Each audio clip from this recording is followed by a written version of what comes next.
진짜 이번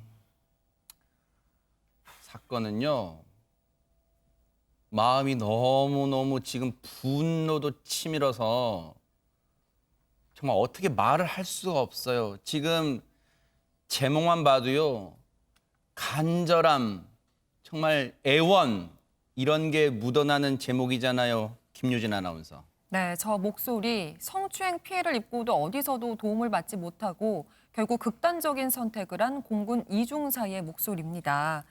이 이중사의 유족이 사건이 발생한 날 차량의 블랙박스 영상을 공개했는데요. 당시에 피해자인 이중사와 가해자인 장중사, 노모 상사는 한 차량의 뒷좌석에 나란히 앉아 있었습니다. 이때 가해자 장중사가 이중사의 옆에 붙어서 강제 추행을 하기 시작하는데요. 게다가 중간에 노 상사가 먼저 내렸습니다. 그러고 나니까 더욱 노골적인 성추행이 시작이 됐고요. 하지만 당시 운전자는 피해자 이중사의 학교 후배이자 군부대 후임이었거든요. 그렇다 보니까 이 이중사가 큰 소리를 내지 못하는 상황이었던 것으로 예상이 되는데, 하지만 이중사 결국 참다 못해서 그만하면 안 되겠느냐, 진심으로라는 얘기를 하기에 이르릅니다. 그만하면 안 되나, 진심으로. 이거는요, 목소리는 차량 아니라서 작았을지는 모르겠지만 절규였습니다, 절규. 당시에 차량 내부에 고스란히 찍히고 녹음이 된 블랙박스 보시고 이어가 보도록 하겠습니다.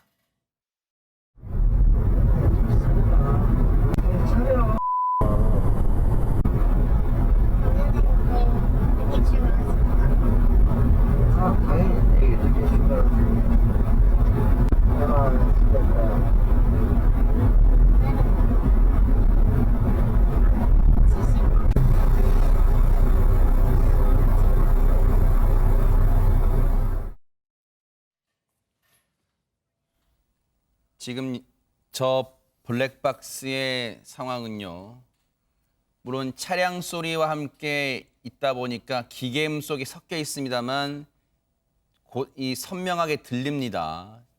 작아서 그럴 뿐이죠. 그런데 유인경 평론가님, 저 상황에서 왜냐하면 차량에 타고 있기 때문에 뛰쳐내리지 않는 한 저 상황을 어쩔 수 없이 지금 맞닥뜨릴 수밖에 없고, 지금 그러다 보니까 고 이중사가 화제를 돌리려고 안간힘까지 쓰는 상황이 고스란히 녹음이 됐습니다. 저도 여성이고 딸을 키우는 엄마로서 정말 피가 솟구치는 것 같습니다. 당사자는 아니지만.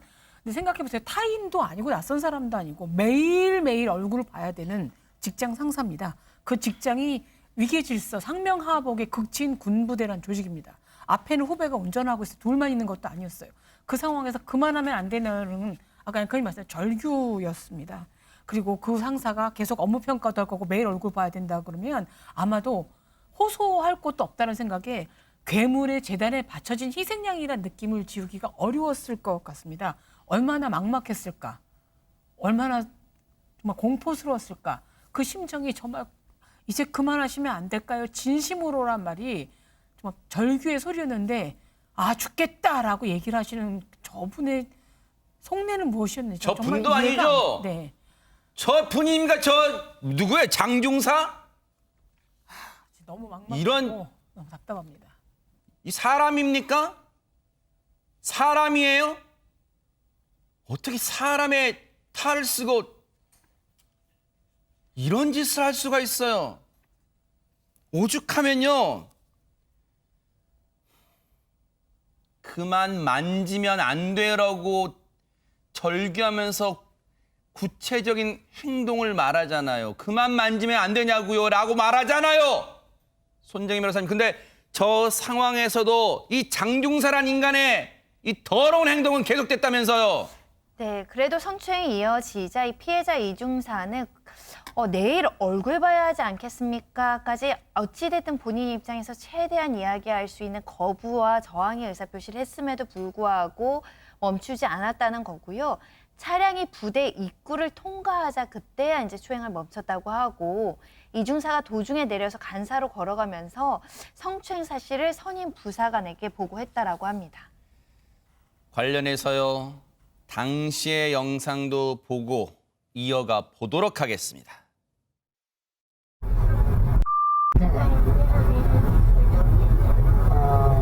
괜찮으시겠습니까?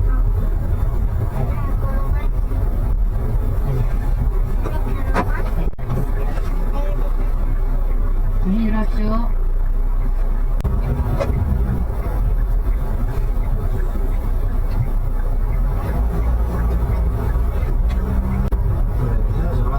여기 와서 소리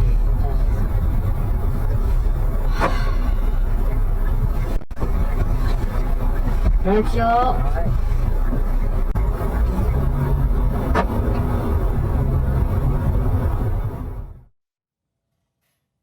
지금요, 여러분, 지금 어떤 상황인지 또 감이 오시죠? 파악을 하셨죠? 고 이중사가 그 더러운 손길을 견디지 못하고 차량의 부대를 통과하자마자 후임인 운전자에게 하사입니다. 운전자는 하사입니다.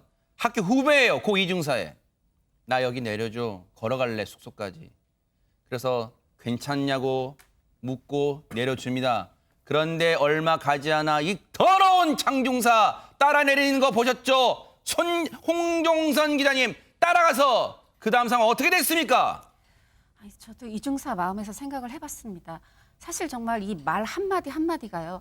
이 성추행을 당하면서 화를 내도 이게 부족한데 앞에 후임 생각해야죠. 이 장중사 내일 계속 봐야 되는 사람 생각해서 처음에 아까 앵커님 잘 말씀하셨지만 처음에는 그만하면 안 돼요.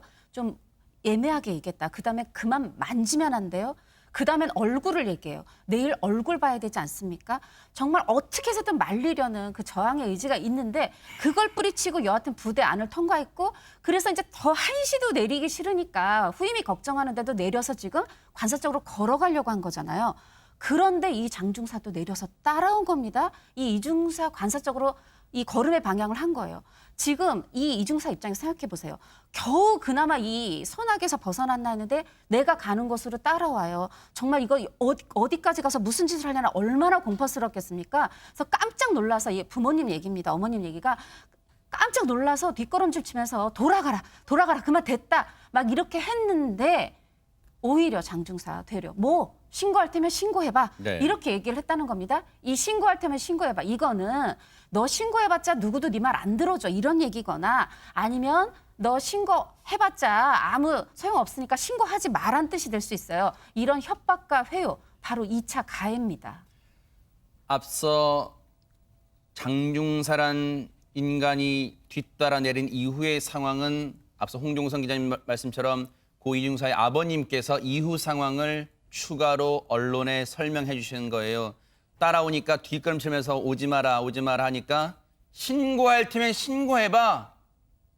아주 적반하장도 이런 적반하장이 없습니다. 악마가 이런 발악을 하네요. 그런데 백성문 변호사님, 과연 장중사는 당시에 술에 얼마나 취했을까요? 그렇게 취하지도 않았던 것 같은데 이제 회식을 하고 들어가는 자리였잖아요. 근데 아까 우리 영상 보시면서 느낀 분들이 있을 거예요. 왜 저기서 저런 얘기를 하지? 장중사가 이렇게 얘기합니다.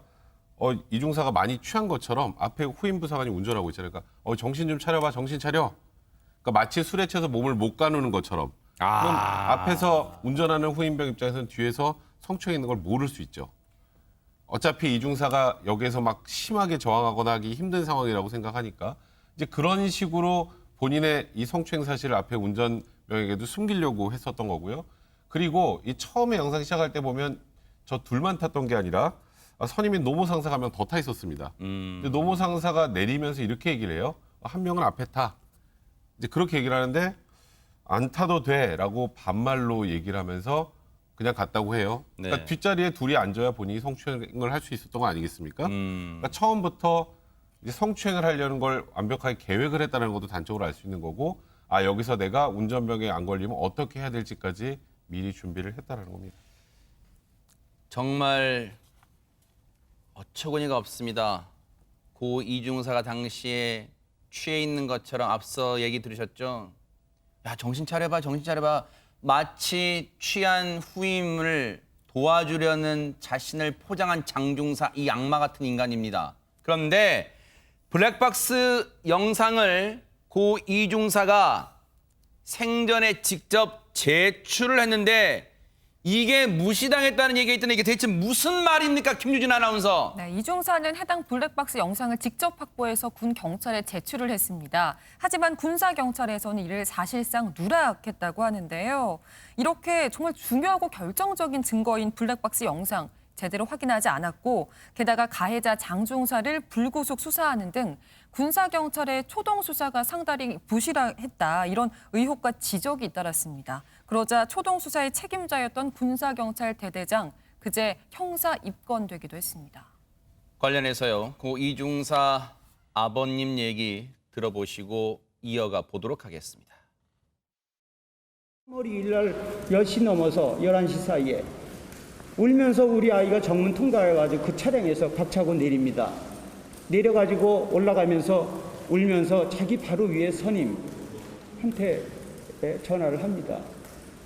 그러면 자기가 전화를 받았으면 야간이고 당직 사령실에 전파해서 상관에 보고하고 이런 절차를 그때 바로 절차를 밟았으면 애초에 처음에 최초 신고 때 이런 그 후에 이런 일이 밝혀지지 않았다. 발생되지 않았다 이겁니다. 김 PD님. 백성문 변호사님, 사실 지금 유족 측은 지금도 억장이 무너지고 지금 이 진실을 밝히고자 하는 마음, 지금 딸의 억울한 마음을 풀어주고 싶은 마음 진짜 이 생각밖에 없을 건데 지금 얘기 들어보면요. 2차 가해자들이 한둘이 아닙니다. 일단 2차 가해에 앞서서 아까 블랙박스 영상 보셨죠? 그러니까 통상적인 성추행 사건은 진술밖에 없기 때문에 수사가 좀 어려울 수 있어요. 근데 저긴 아예 우리가 다 보고 있잖아요. 그러네요. 명백한 증거가 있는데 저걸 누락했다고는 수사할 생각 없었다는 소리입니다. 말 그대로. 그리고 일단은 이중사 입장에서는 매뉴얼대로 본인이 이 상관에게 이런 성추행 사실, 피해를 봤다는 사실을 알렸는데 그 뒤에 우리가 아는 건 어떤 일이 있었나요? 그것 뭐 어떻게 일단 분리하고 뭐 처리하고 이런 과정이 있었나요? 오히려 회유하고 아유 합의해 저 얘 앞날 어떻게 상관이 그렇게 압박만 하고 그리고 본인이 어떻게든 이 사실을 알려서 지금 장중사를 처벌받게 하려고 블랙박스를 갖다 줘도 수사할 때 다 누락되고 그리고 아시겠지만 이중사가 극단적 선택을 하기 전에 소환도 제대로 되지 않았습니다.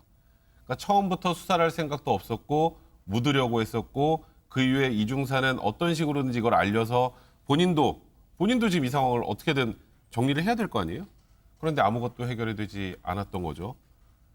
그러니까 정말 이 사건은 이 군에서 처음부터 끝까지 총체적으로 이 사실을 숨기기만 하려고 했을 뿐 이중사의 아픔을 풀어줄 생각은 없었던 것 같습니다. 참담합니다. 이런 군을 믿고 우리가 단잠을 이룬다는 그 군가를 듣고 있었다니 말입니다. 이 사건요, 반드시 가해자들 그 법에 살아있는 잣대로 정말 처단받는 걸 좀 똑똑히 지켜보기를 바랍니다. 뉴스파이터가 이 눈 부릅뜨고 이 사건 끝까지 따라붙어 보도록 하겠습니다.